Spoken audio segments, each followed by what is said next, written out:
हमारा चिंतन गीता अध्याय 9 श्लोक 4 पे चल रहा है। ये प्रकृति कैसे बनी, इसका हमने चिंतन किया और एक संदेश संतों की सभा में उठा है, चारों तरफ फैले वो, कि शाम को 7 से 7:30 बजे सब मंदिर भरे हुए होने चाहिए। हम जहाँ भी हो, जो भी नज़दीक मंदिर है उसमें हम सब पहुँचे। ये हमारे संतों ने आह्वान किया है। 80% जब एक रूप हो जाएंगे, हिंदू भाई एक साथ में हो जाएंगे, किसी की ताकत नहीं होगी कि हमारे पास उल्टी सीधी बात भी करे। बस हमें एक होना पड़ेगा। तो संग जो हम करते हैं, इससे हमारा सत्संग बढ़ेगा, हमारी ताकत बढ़ेगी, हमारी शक्ति बढ़ेगी। तीसरा तत्व जिससे हमारे स्वभाव का निर्माण होता है वो है विद्या। कोई भी पुस्तक पढ़ लेना वो विद्या नहीं है। हम क्या चिंतन करते हैं, कांस्टेंट थिंकिंग, कांस्टेंट कॉन्टम्पलेशन हमारे मन में किसका हो रहा है, उससे हमारा स्वभाव बनता है। चौथा बताया गुरु। आज के युग में विशेष करके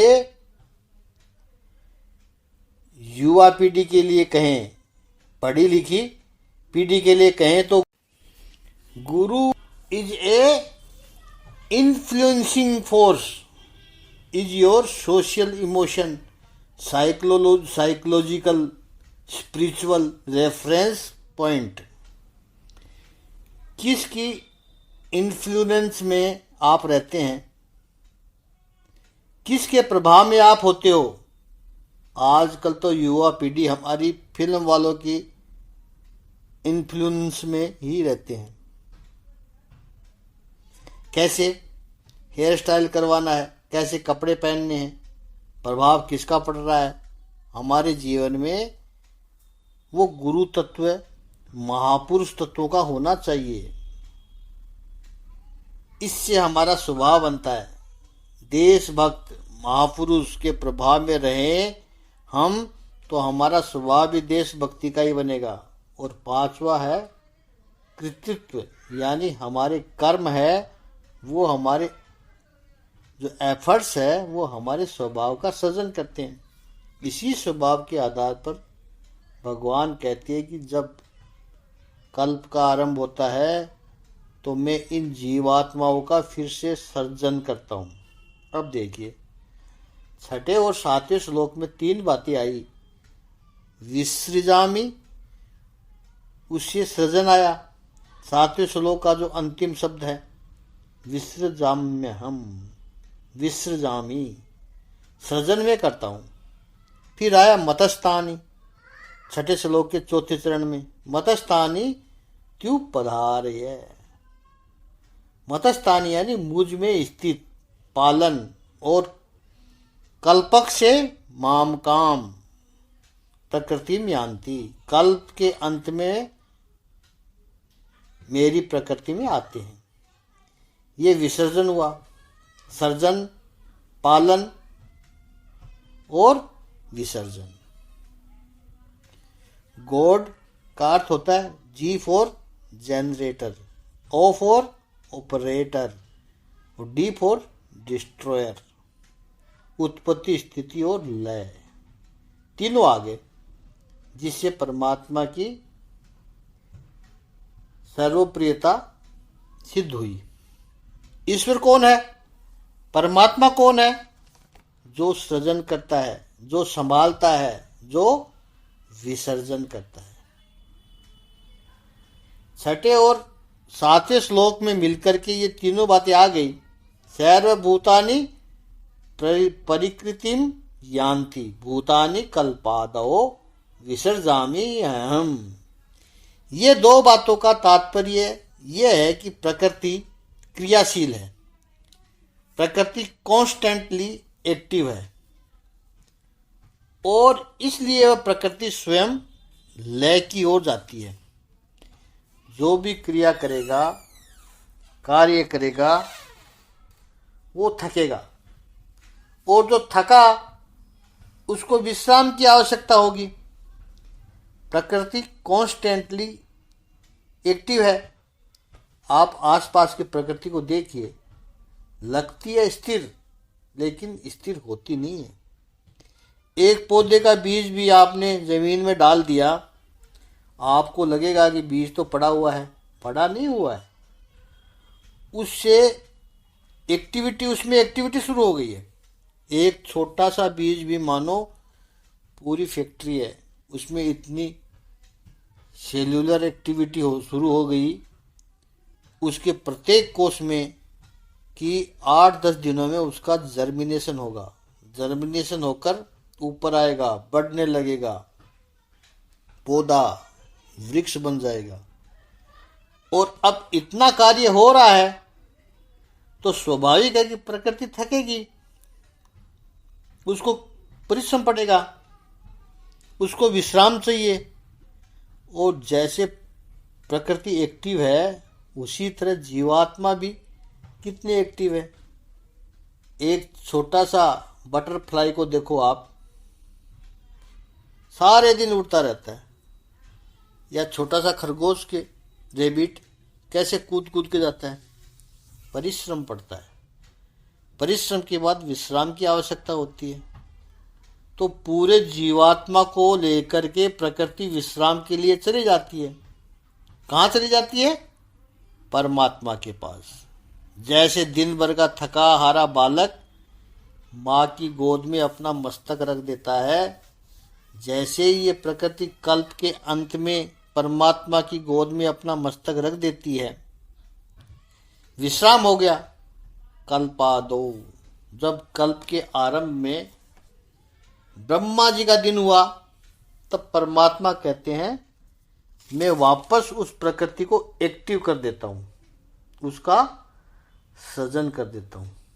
होता क्या है देखिए, सृजन परमात्मा करते हैं, लेकिन ये प्रकृति का जो ह्रास है, ये जो प्रकृति का डिटेरियोरेशन है, प्रकृति का जो लय है, वो प्रकृति के अपने कर्मों के कारण होता है। भगवान केवल इंस्ट्रूमेंटल है। हमारी जो कल्पना है कि भगवान मारने के लिए बैठे हैं सबको, नहीं, भगवान नहीं मारते हैं। वो थका हारा मांदा जो है वो भगवान के पास जाता है तो भगवान उसको अपनी गोद में बैठा लेते हैं। उसी को ही लय कहते हैं। जैसे संसार में माता अपने पुत्र को सुबह जगाती है, बेटा चलो सुबह हो गई, उठ जाओ। अब बालक को उठने की इच्छा नहीं होती है, और ठंडी में तो बिल्कुल भी नहीं होती है, लेकिन माँ जाकर के बालक को जगाती है, बेटा उठो, चलो बेटा 6 बज गए। बच्चा 10 मिनट करता रहता है। माँ बालक को जगाती है, स्नान कराती है, माँ बालक को दूध का गिलास देती है, नाश्ता दे करके सुबह तैयार कर देती है, एनर्जेटिक बना देती है। अब बालक पूरा चार्ज है, दिन भर बालक घूमेगा, जाएगा, खेलेगा, कूदेगा, सब कुछ करेगा। और शाम हुई, थकान हुई, तो बालक को फिर से माँ याद आएगी। माँ बालक को थकाती नहीं है, बालक अपनी प्रवृत्ति से ही थकता है। और थका हुआ बालक माँ की गोद में आता है। माँ ने तो केवल जगाने का काम किया। ठीक इसी तरह परमात्मा पूरी प्रकृति को जगाते हैं।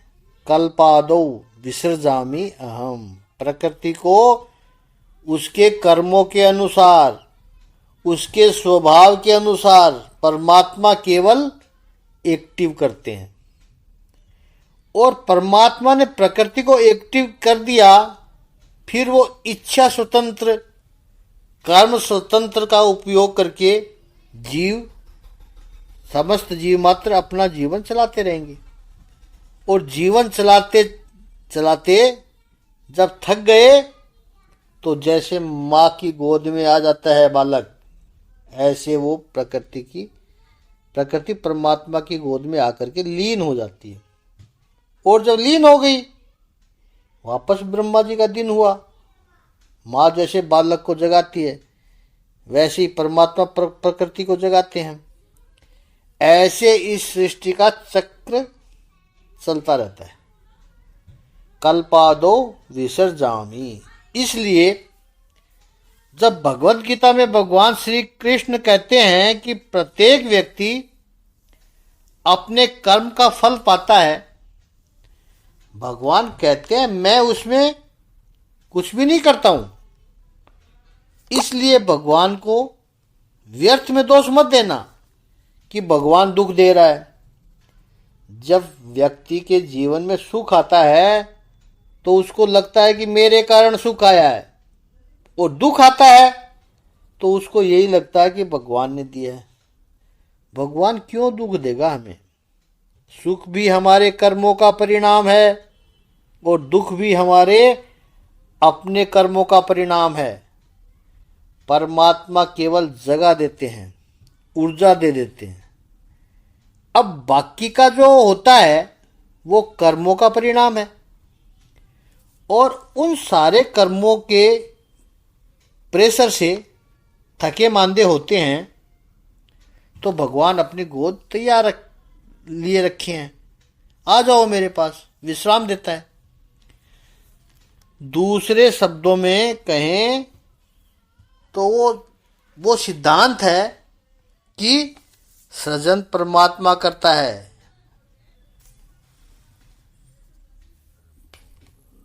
सृजन परमात्मा करता है, लय प्रकृति अपने कर्मों से करती है।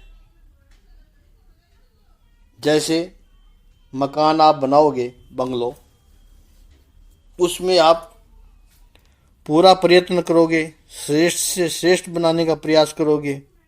कोई भी व्यक्ति अपना मकान तोड़ने का प्रयास नहीं करता है, लेकिन मकान बना दिया 40 साल, 50 साल या 70 साल के बाद फिर उसमें दरारें आने लगेगी, प्लास्टर उखड़ने लगेगा।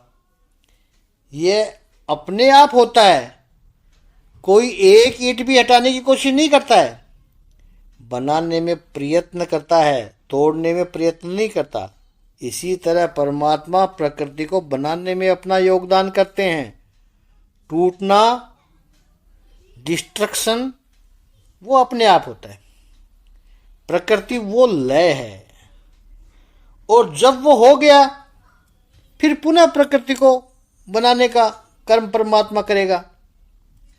जैसे मकान अब रहने जैसा नहीं रहा, फिर उसको वापस बनाने का कर्म व्यक्ति करेगा। हमें इतना याद रखना है कि लय जो आता है वो प्रकृति के अपने कारण से आता है। कल्पादो विसर्जामि अहम्।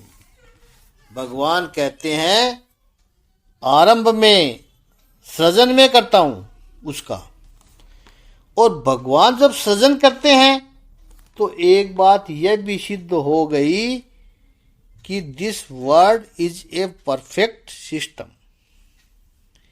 It is not a chaos. ठीक से हो रहा है और वो दिख रहा है, प्रतिक्षण दिख रहा है, प्रतिक्षण दिख रहा है कि the world is a perfect system. उसका बनाने वाला भी है, कल्पादो विसर्जामि अहम्। और ये कोई एक बार में करता हूं ऐसा नहीं है। अगले 8वें श्लोक में भगवान कहते हैं ऐसा मैं बार बार करते रहता हूं। तो 9वें अध्याय का 8वां श्लोक का एक एक चरण लेते हैं। प्रकृतिम स्वामवष्टाभ्य विसृजामि पुनः पुनः भूते ग्राममिमं कृत्स्नम् आवशं प्रकृतिरेव सात्। 9वें अध्याय के 8वें श्लोक का शाब्दिक अर्थ है, संपूर्ण विराट जगत मेरे अधीन है। प्रभु कह रहे ये मेरी इच्छा से बार बार स्वतः प्रकट होता है, स्वतः प्रकट होता रहता है और मेरी इच्छा से अंत में विनष्ट होता है। स्वाम प्रकृतिम अवष्टम्भ है। स्वाम यानी मेरी प्रकृति को, अवष्टम्भ यानी आधार देकर प्रकृति के प्रभाव से अवश जो हो गए हैं, पराधीन जो हो गए हैं, ऐसे ये कृतस्नम। कृतस्नम का अर्थ है पूर्ण, टोटल। भूत ग्रामम, जीव मात्र को, भूत समूह को, प्राणियों के समूह को पुनः पुनः बार बार में विसृजामी में सृजन करता हूं। हमें याद रहे किसका सृजन करते हैं? परमात्मा। अवसम, प्रकृति वसात अवसम, यानी प्रकृति के प्रभाव में जो अवश हो गए हैं उनको मैं सृजन करता हूं। इस पर विशेष चिंतन होना बहुत जरूरी है, वो हम कल करेंगे। आज इतना ही।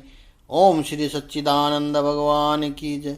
ओम श्री आनंद कंद भगवान की जय।